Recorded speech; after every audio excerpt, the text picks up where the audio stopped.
ഇടതുപക്ഷ ജനാധിപത്യ മുന്നണി പ്രതീക്ഷിക്കാത്ത ഒരു ഫലമാണ് ഈ തദ്ദേശ സ്വയംഭരണ സ്ഥാപനങ്ങളിലേക്കുള്ള തെരഞ്ഞെടുപ്പിലുണ്ടായത്. യഥാർത്ഥത്തിൽ ഇടതുപക്ഷ ജനാധിപത്യ മുന്നണി നല്ല നിലയിൽ വിജയിച്ചു വരേണ്ടതാണ്. പക്ഷേ ദൗർഭാഗ്യകരമെന്ന് പറയട്ടെ, ഫലം വ്യത്യസ്തമായി. ഇനി നമ്മുടെ മുമ്പിലുള്ള പ്രശ്നം എന്തുകൊണ്ടാണ് ഇത്തരമൊരു ഫലമുണ്ടായത് എന്ന കാര്യത്തെക്കുറിച്ച് വളരെ വിശദമായി തന്നെ പരിശോധിച്ച് വല്ല പെശകളും തെറ്റുകളും സംഭവിച്ചിട്ടുണ്ടെങ്കിൽ അതെല്ലാം തിരുത്തിക്കൊണ്ട് കൂടുതൽ കരുത്തോടുകൂടി മുന്നോട്ട് പോകണം എന്ന സന്ദേശമാണ് ഈ തെരഞ്ഞെടുപ്പ് ഫലം ചൂണ്ടിക്കാണിക്കുന്നത്. നമ്മൾ ആലോചിക്കേണ്ട ഒരു പ്രശ്നം, ഇപ്പോൾ തിരുവനന്തപുരം കോർപ്പറേഷൻ 101 സീറ്റിൽ 50 സീറ്റ് നേടിയിരിക്കുകയാണ് BJP. എന്ത് ചെയ്തിട്ടാണ്? തിരുവനന്തപുരത്തെ ജനങ്ങൾക്ക് വേണ്ടി എന്ത് കൃത്യമാണ് ആ കോർപ്പറേഷൻ പരിധിയിൽ തിരുവനന്തപുരത്ത് BJP ചെയ്തിട്ടുള്ളത്? എങ്ങനെയാണ് ജയിച്ചു വന്നത്? ജനോപകാരപ്രദമായ എന്തെങ്കിലും ഒരു നടപടി സ്വീകരിച്ചിട്ടാണോ? തികച്ചും വർഗീയമായ ചേരിതിരിവ് ഇടതുപക്ഷ ജനാധിപത്യ മുന്നണിക്കെതിരായി ന്യൂനപക്ഷ പ്രീണനമാണ് നടത്തുന്നത് എന്ന് ഭൂരിപക്ഷ സമുദായങ്ങൾക്കിടയിൽ നല്ലതുപോലെ പ്രചാരവേല നടത്തി. അവിടെ ഒരു ഇടതുപക്ഷ വിരുദ്ധ വർഗീയ ധ്രുവീകരണം രൂപപ്പെടുത്തിയെടുത്തു. അതിൻ്റെ ഫലമായിട്ടല്ലേ എന്താ തിരുവനന്തപുരം ജനതയ്ക്ക് BJP നൽകിയിട്ടുള്ള സംഭാവന? അതാണ് നമ്മൾ മനസ്സിലാക്കേണ്ടത്. മറ്റൊരു ഭാഗത്താകട്ടെ, ന്യൂനപക്ഷ സമുദായങ്ങൾക്കിടയിൽ ഇടതുപക്ഷത്തിനെതിരായി ശക്തമായിട്ടുള്ള പ്രചാരവേല UDFും അതുപോലെ BJPയും നടത്തി. അവർ നടത്തിയത് ഇടതുപക്ഷ ന്യൂനപക്ഷ പീഡനമാണ് എന്ന പ്രചാരവേലകൾ നടത്തി. ഈ രണ്ട് ശക്തികളും വർഗീയ ധ്രുവീകരണമാണ് ഉണ്ടാക്കിയത്. ജാതിയുടെയും മതത്തിൻ്റെയും പ്രദേശത്തിൻ്റെയും പേരിൽ ജനങ്ങൾക്കിടയിൽ ഉണ്ടാകാൻ പാടില്ലാത്ത ചിന്തകളുണ്ടാക്കി ദൂരവ്യാപകമായ പ്രത്യാഘാതമുണ്ടാകും. ഇപ്പോഴൊരു തെരഞ്ഞെടുപ്പിൽ 10 വോട്ട് കിട്ടിയിട്ടുണ്ടാകും. പക്ഷെ സൃഷ്ടിച്ച ആപത്ത് വളരെ വളരെ വലുതാണ്. നമ്മുടെ നാടിൻ്റെ ഐക്യവും സാഹോദര്യവുമാണ് തകർക്കുന്നത്. നമ്മുടെ അടിസ്ഥാന മൂല്യങ്ങളെയാണ് തകർക്കുന്നത്. ഈ അപകടകരമായ സാഹചര്യത്തെ എല്ലാവരും മനസ്സിലാക്കേണ്ടതാണ്. ഞങ്ങൾ കൂടുതൽ കൂടുതൽ ജനങ്ങളിലേക്ക് ഈ യാഥാർത്ഥ്യം എത്തിക്കാൻ നടപടികൾ സ്വീകരിക്കും.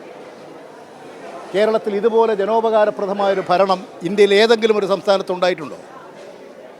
തികച്ചും അനുകൂലമായിട്ടുള്ള രാഷ്ട്രീയ കാലാവസ്ഥയാണ്. പക്ഷേ വർഗീയ പ്രചരണങ്ങൾക്കും ജാതീയതക്കും അതിൻ്റെ ധ്രുവീകരണത്തിലും ഇടതുപക്ഷത്തിന് വിരുദ്ധമായ ഒരു ചിന്ത ജനങ്ങളിൽ ഉണ്ടാക്കിയെടുത്തു. ആ ചിന്ത മാറ്റിയെടുക്കാൻ, മതസാഹോദര്യം വളർത്തിയെടുക്കാൻ, ജാതീയതക്കപ്പുറം മനുഷ്യൻ്റെ സ്നേഹവും സൗഹാർദ്ദവും വളർത്തിയെടുക്കാൻ ഇടതുപക്ഷ പ്രസ്ഥാനം പൊരുതും. ഇടതുപക്ഷത്തിന് ഒരു ക്ഷീണവും ഉണ്ടാകില്ല. ഇനിയും കൂടുതൽ കരുത്തോടുകൂടി ഇടതുപക്ഷം മുന്നോട്ട് വരും. ഞങ്ങളുടെ മുമ്പിലുള്ളത് കേരള ജനതയുടെ 3.5 കോടി മലയാളികളുടെ ജന്മനാട്. ഈ ജന്മനാടിനെ ഐശ്വര്യസമ്പുഷ്ടമാക്കുക എന്നുള്ളതാണ്. ആ ദൗത്യം നിർവഹിച്ചിരിക്കും. ഞങ്ങൾക്ക് തെരഞ്ഞെടുപ്പ് നൽകുന്ന സൂചന കൂടുതൽ ജാഗ്രതയും കരുത്തും ഓടി മുന്നോട്ട് പോകണമെന്നുള്ളതാണ്. നമ്മുടെ നാടിൻ്റെ വർഗീയ ശക്തികൾ വലിയ ആപത്തുണ്ടാക്കും എന്നുള്ളതാണ്. അതുകൂടി ജാഗ്രതയോടുകൂടി കാണേണ്ട വിഷയമായിട്ടാണ് ഞങ്ങൾ കാണുന്നത്. ശബരിമല പ്രശ്നങ്ങളൊക്കെ ഇവിടെ ഉന്നയിച്ചിട്ടുണ്ടാകും. ശബരിമല പ്രശ്നത്തിൽ എന്താ ഇടതുപക്ഷം ചെയ്ത തെറ്റ്? എന്താ തെറ്റ് ചെയ്തത്? ഇടതുപക്ഷ ഗവൺമെൻറ് അല്ലായിരുന്നുവെങ്കിൽ ഇത്തരമൊരു അന്വേഷണവും നടപടി ഉണ്ടാകുമായിരുന്നോ? നീതിപൂർവമായിട്ടുള്ള നടപടി സ്വീകരിച്ചു. അതും ഈ പ്രചരണത്തിന്, അതും ന്യൂനപക്ഷ പ്രീണനമാണ് എന്ന നിലയിൽ പ്രചരിപ്പിക്കാൻ RSS ശ്രമിച്ചു, സംഘപരിവാർ ശ്രമിച്ചു, UDF ശ്രമിച്ചു. അതാണ് ഈ തെരഞ്ഞെടുപ്പിൽ ഉണ്ടായിട്ടുള്ളത്. ഇത് ജനങ്ങൾക്കിടയിൽ കൂടുതൽ കൂടുതൽ പ്രചാരവേല നടത്തി ജനങ്ങളെ ബോധ്യപ്പെടുത്തി കൂടുതൽ ജനകീയ ശക്തി സമാഹരിച്ചുകൊണ്ട് മുന്നോട്ട് പോകണം. ഇത് നമ്മുടെ നാടിൻ്റെ മുമ്പിൽ ആകെ നിറഞ്ഞു നിൽക്കുന്നതല്ലേ വികസനം. ആ വികസനങ്ങൾ ജനങ്ങൾ കാണുന്നതാണ്. ഇത് എവിടെയെങ്കിലും മറച്ചു പിടിച്ചിട്ടുള്ളതല്ല. യഥാർത്ഥത്തിൽ വികസന കാര്യങ്ങളിൽ തന്നെ ഈ ഗവൺമെൻറ്റിന് ഏറ്റവും കൂടുതൽ പിന്തുണ ലഭ്യമാകേണ്ടതാണ്. പക്ഷേ വർഗീയതയുടെ ജാതീയതയുടെ തീഷ്ണതയ്ക്കിടയിൽ ജനക്ഷേമകരമായ പ്രവർത്തനങ്ങളിൽ വേണ്ടത്ര ജനങ്ങൾക്ക് ഉൾക്കൊള്ളാൻ കഴിഞ്ഞിട്ടുണ്ടോ എന്നാണ് പരിശോധിക്കേണ്ട കാര്യം. അതുകൊണ്ട് നമ്മൾ വർഗീയതയുടെ ആപത്ത് കുറച്ച് കണ്ടുകൂടാ. കേരളം പോലുള്ള മതനിരപേക്ഷതയ്ക്ക് ഏറ്റവും അധികം പ്രാധാന്യം കൊടുക്കുന്ന സംസ്ഥാനത്തിനകത്ത് ആപത്ത് പതിയിരിക്കുകയാണ്. അത് ഈ നാട് മനസ്സിലാക്കിക്കണം. ആപത്ത് പതിയിരിക്കുകയാണ്. ദൂരവ്യാപകമായ പ്രത്യാഘാതമുണ്ടാകും. സമാധാനപരമായ ഒരു സാഹചര്യം നിൽക്കുന്ന ഈ കേരള സമൂഹത്തിനകത്ത് വിഷത്തിൻ്റെ വിത്താണ് ഇവിടെ പാകി ഇപ്പോൾ ഈ തെരഞ്ഞെടുപ്പിൽ വിജയം അവർ നേടിയിട്ടുള്ളത്.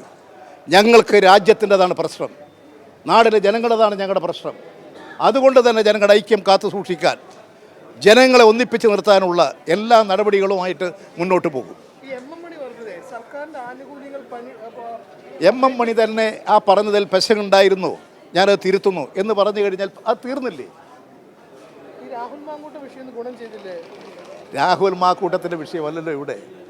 കോൺഗ്രസിൻ്റെ ഒരു മുഖമാണത്. ആ വൃത്തികെട്ട മുഖത്തിനെതിരായിട്ടല്ലേ ജനങ്ങൾ ചിന്തിക്കേണ്ടത്? ആ വൃത്തികെട്ട മുഖത്തിനെതിരായിട്ടാണോ ഇവിടെ വിധിയെഴുത്തുണ്ടായത്? ഇതാണ് നമുക്ക് വന്നിട്ടുള്ള ഒരു അപജയമായി ഞാൻ കാണുന്നത്. ഇതെല്ലാം കൂടുതൽ ജനങ്ങളെ ബോധ്യപ്പെടുത്തി മുന്നോട്ട് പോകാൻ കഴിയണം.